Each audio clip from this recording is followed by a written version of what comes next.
নমস্কাৰ বন্ধু বান্ধৱীসকল জ্ঞানৰ পৰিধি ইউটিউব চেনেললৈ আপোনালোকক স্বাগতম জনাইছো মই প্ৰণৱ খটিয়ৰা আমি আসাম এণ্ড পিপলছৰ বিষয়ে আলোচনা কৰি আছিলো আৰু আজি আমি আসামিজ লিটাৰেচাৰৰ টপ জিকে এমসিকিউ কোৱেশ্চনছ লৈ আহিছো আৰু যিবিলাক এডিআই 2.0 টেট কাম ৰিক্ৰুটমেণ্ট আৰু আসাম পুলিচৰ কাৰণে খুবেই গুৰুত্বপূৰ্ণ আৰু যিসকল বন্ধু বান্ধৱী পোন প্ৰথমবাৰৰ বাবে আমাৰ চেনেলটো চাই আছে বা আমাৰ চেনেলৰ লগত জড়িত আছে অনুগ্ৰহ কৰি আমাৰ চেনেলটো সাবস্ক্ৰাইব কৰিব আৰু কাষত থকা বেল আইকনটো প্ৰেছ কৰি ৰাখিব কাৰণ আমি দিয়া ভিডিঅ'সমূহ নটিফিকেশ্যন আপোনালোকে পোন প্ৰথমতে পাব পাৰে আৰু ভিডিঅ'সমূহ মিছ নকৰাকৈ চাব পাৰে লগতে ভিডিঅ'টো আপোনালোকে অন্য বন্ধুবৰ্গলৈ শ্বেয়াৰ কৰিব কাৰণ নলেজ যিমানেই শ্বেয়াৰ কৰা যায় সিমানেই দৃঢ় হৈ পৰে বিকজ শ্বেয়াৰিং ইজ কেয়াৰিং আৰু আমি আসামিজ লিটাৰেচাৰ টপ জিকে এমসিকিউ কোৱেশ্চনসমূহ আলোচনা কৰিম তাৰ লগতে অফচৰ ৰিলেটেড ডাটাসমূহ আমি সম্পূৰ্ণকৈ আলোচনা কৰিম তো বন্ধু বান্ধৱীসকল দেৰি নকৰাকৈ আজিৰ ভিডিঅ'টো আমি আৰম্ভ কৰিব লওঁ প্ৰথমটো প্ৰশ্ন হৈছে কোনগৰাকী লেখকক পীতাম্বৰ ৰাজমেধি নামেৰে জনা যায় আৰু অপচনসমূহ দিয়া হৈছে এ ৰাজমোহন নাথ অপচন বি ৰুদ্ৰ বৰুৱা অপচন চি ৰবিন দে আৰু অপচন ডি হৈছে হেমচন্দ্ৰ গোস্বামী আৰু পীতাম্বৰ ৰাজমেধি নামেৰে খ্যাত ব্যক্তিগৰাকী হৈছে অপচন এ ৰাজমোহন নাথ ঠিক আছে ৰাজমোহন নাথ ইয়াৰ পিছত প্ৰশ্নটো লৈ আহিছো আমি এতিয়া 2 নম্বৰ প্ৰশ্নটো হৈছে হিমা দত্ত কোনগৰাকী লেখকৰ ছদ্মনাম আছিল আৰু অপচনসমূহ দিয়া আছে এ বীৰেন্দ্ৰ নাথ দত্ত অপচন বি আছে নৱকান্ত বৰুৱা অপচন চি আছে হোমেন বৰগোহাঁই আৰু অপচন ডি হৈছে লীলা গগৈ আৰু ইয়াৰ শুদ্ধ উত্তৰটো হৈছে অপচন বি নৱকান্ত বৰুৱাক আমি হিমা দত্ত নামেৰে জানো তেখেতৰ এইটো ছদ্মনাম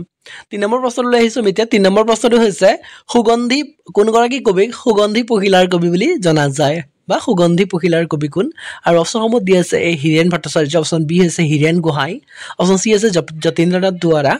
আৰু অপচন ডি হৈছে দেৱপ্ৰসাদ বৰুৱা আৰু ইয়াৰ শুদ্ধ উত্তৰটো হৈছে অপচন এ হীৰেন ভট্টাচাৰ্য সুগন্ধি পখিলাৰ কবি বুলি জনা যায় আৰু তেখেতৰ এটি খুব ধুনীয়া কবিতা এটা আছে আৰু সেইটো হৈছে আমি জানো ভোগালী আৰু এই কবিতাটো ইমানেই ভাল পাওঁ মই আৰু কবিতাটো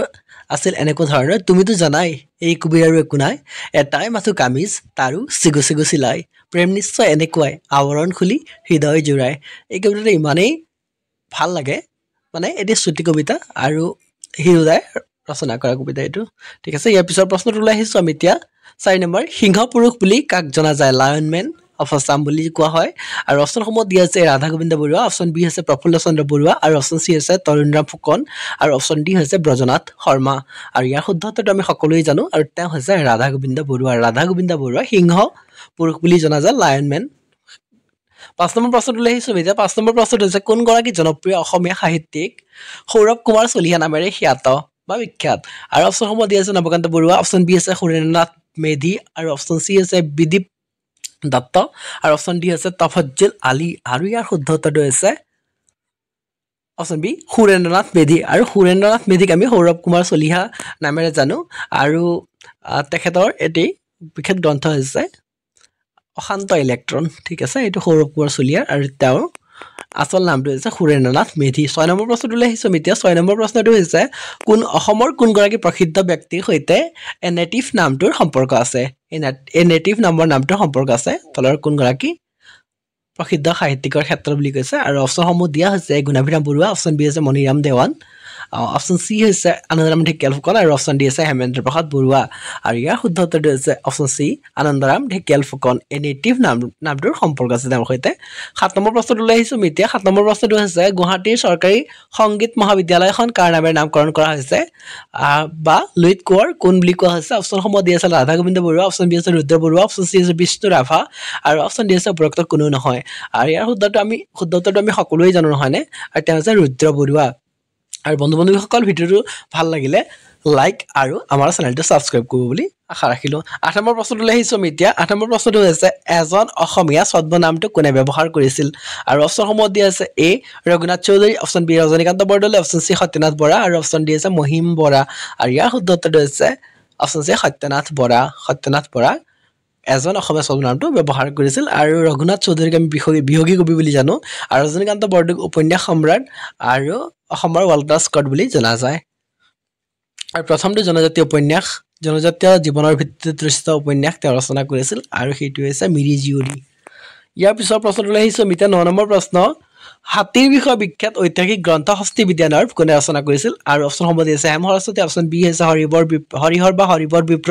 আৰু অপচন চি হৈছে সুকুমাৰ বৰকাইত আৰু অপচন ডি হৈছে আতন বুঢ়াগোহাঁই আৰু ইয়াৰ শুদ্ধ উত্তৰটো হৈছে অপচন চি সুকুমাৰ বৰকাইতে হস্তি বিজ্ঞানৰ গ্ৰন্থখন ৰচনা কৰিছিল আৰু ইয়াৰ চিত্ৰ অংকন কৰিছিল দিলবৰ আৰু দুসাই মনত ৰাখিব এইটো খুব গুৰুত্বপূৰ্ণ 10 নম্বৰ প্ৰশ্নটো লৈ আহিছো মিত্ৰ 10 নম্বৰ প্ৰশ্নটো হৈছে নিম্নলিখিত কিতাপবোৰৰ ভিতৰত কোনখন শ্ৰীমন্ত শংকৰদেৱে এৰাতিৰ ভিতৰত লিখি শেষ কৰিছিল বুলি কোৱা হয় আৰু অপচন সমূহ দিয়া আছে কীৰ্তন ঘোষা অপচন বি আছে গুণমালা অপচন সি আছে ছিন্নমস্ত আৰু অপচন ডি আছে পাৰিজাত হৰণ আৰু ইয়াৰ শুদ্ধ উত্তৰটো আমি সকলোৱে জানো আৰু এইটো হৈছে গুণমালা 11 নম্বৰ প্ৰশ্নটো লৈ আহিছো মিতিয়া 11 নম্বৰ প্ৰশ্নটো হৈছে বহু সমাদৃত দতাল হাতীৰ উয়ে খোৱা হাওদা উপন্যাসখন কোনে লিখিছিল আৰু অপচন সমূহ দিয়া আছে ভৱেন্দ্ৰনাথ শইকীয়া অপচন বি দিয়া আছে ৰজনীকান্ত বৰদলৈ অপচন চি দিয়া আছে মামণি ৰয়ছম গোস্বামী আৰু অপচন ডি দিয়া আছে মহিম বৰা আৰু ইয়াৰ শুদ্ধ উত্তৰটো আমি সকলোৱে জানো নহয় নে আৰু ইয়াৰ শুদ্ধ উত্তৰ হৈছে অপচন সি মামণি ৰয়ছম গোস্বামী আমি মামণি ৰয়ছম গোস্বামী দেৱক ডাঙৰীয়ানিক চিনি পাওঁ নহয় নে তেখেত হৈছে জ্ঞানপীঠ বঁটা প্ৰাপক প্ৰথম গৰাকী অসমীয়া সাহিত্যিক সেই হিচাপত আৰু যদি আমি অসমীয়া সাহিত্যিকৰ ক্ষেত্ৰত বা অসমীয়াৰ ক্ষেত্ৰত যদি চাবলৈ যাওঁ আৰু প্ৰথম জ্ঞানপীঠ বঁটা লাভ কৰিবলৈ সক্ষম হৈছিল কোনে বীৰেন্দ্ৰ কুমাৰ ভট্টাচাৰ্যদেৱে আৰু তেওঁ মৃত্যুঞ্জয় উপন্যাসখনৰ বাবে জ্ঞানপীঠ বঁটা লাভ কৰিবলৈ সক্ষম হৈ পৰিছিল আৰু ইয়াৰ পিছত তেওঁ লাভ কৰিছিল মৃত্যুঞ্জয় উপন্যাসখনৰ বাবে 1979 চনত ঠিক আছে আৰু তাৰ পিছত কোনে লাভ কৰিছিল আমি জানো নহয় নে তাৰ পিছতে জ্ঞানপীঠ বঁটা লাভ কৰিবলৈ সক্ষম হৈ পৰিছিল মামণি ৰয়ছম গোস্বামী ডাঙৰীয়াই ঠিক আছে আৰু ইয়াৰ পিছত সদ্যহতে বুলি ক'ব লাগিব 2020 চনত ঠিক আছে 2020 চনত আমাৰ নীলমণি ফুকনদেৱে জ্ঞানপীঠ বঁটা লাভ কৰিবলৈ সক্ষম হৈ পৰিছিলে তো আহকচোন আজি আমি মামণি ৰয়ছম গোস্বামী দেৱৰ বিষয়ে কিছু কথা আলোচনা কৰি লওঁ যে আমি জানিব লাগিব যে মামণি ৰয়ছম গোস্বামী আসল নামটো হৈছে ইন্দিৰা গোস্বামী আৰু সততে আমি তেওঁ কি বুলি জানো যে মামণি বাইদেউ হিচাপে তেওঁ খ্যাত তেখেতক জনা যায় আৰু ৰামায়ণী সাহিত্যৰ গৱেষক হিচাপে মাধৱ কন্দলীৰ ৰামায়ণৰ গৱেষণাৰ বাবে তেওঁ কি লাভ কৰিছিল ডক্টৰেট ডিগ্ৰী লাভ কৰিছিল অৰ্থাৎ তেওঁ মাধৱ কন্দলীৰ ৰামায়ণখন ভালদৰে গৱেষণা কৰিছে সেইখিনি জানিব লাগিব আৰু মাধৱ কন্দলীৰ ৰামায়ণখন আছিল প্ৰান্তীয় ভাষাত ৰচিত আমাৰ প্ৰথম কি আছিল প্ৰান্তীয় ভাষাত ৰচিত অসমীয়া ৰামায়ণ এইটো মনত ৰাখিবলৈ তেওঁ অনুবাদ কৰিছিল আৰু মাধৱ কন্দলীক শংকৰদেৱে অপ্ৰমাদী কবি বুলি আখ্যা দিছিল আৰু মাধৱ কন্দলীৰ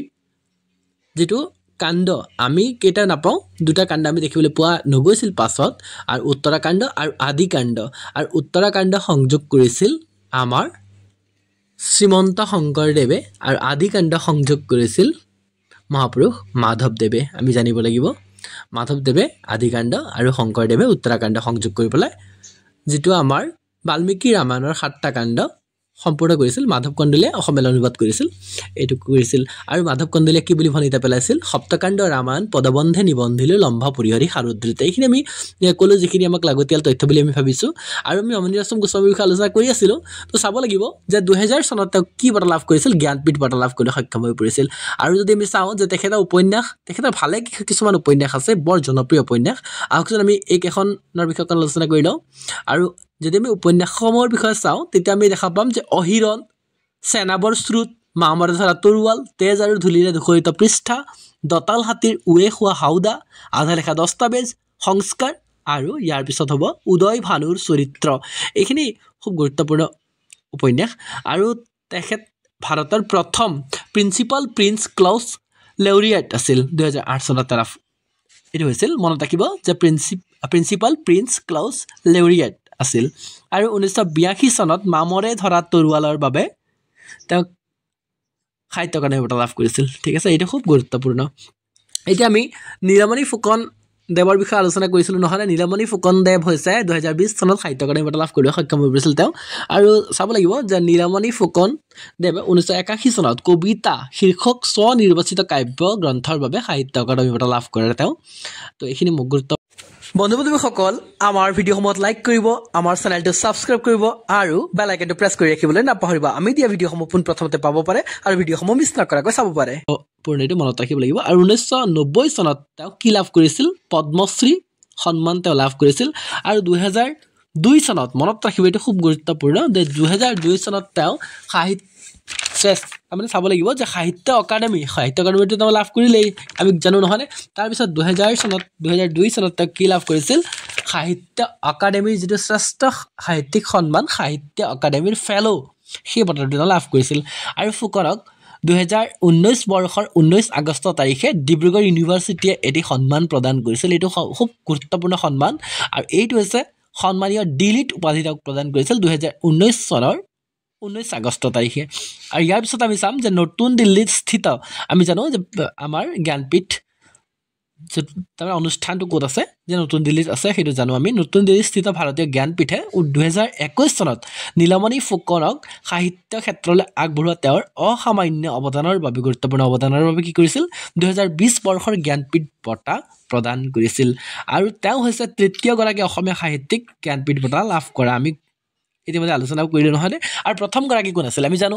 তেওঁ আছিল বীৰেন্দ্ৰ কুমাৰ ভট্টাচাৰ্য আৰু বীৰেন্দ্ৰ কুমাৰ ভট্টাচাৰ্যদেৱে মৃত্যুঞ্জয় উপন্যাসখনৰ বাবে 1979 চনত জ্ঞানপীঠ বঁটা লাভ কৰিছিল আৰু 1961 চনত তেওঁ 1961ত তেওঁ ইয়াৰুইংগমৰ বাবে সাহিত্য একাডেমী বঁটা লাভ কৰিছিল এইখিনি খুব গুৰুত্বপূৰ্ণ সেইকাৰণে আমি আলোচনা কৰিলোঁ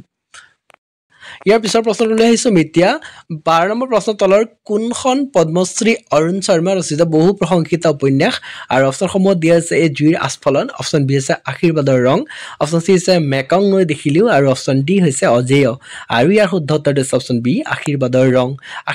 ৰং হৈছে পদ্মশ্ৰী অৰুণ শৰ্মা ৰচিত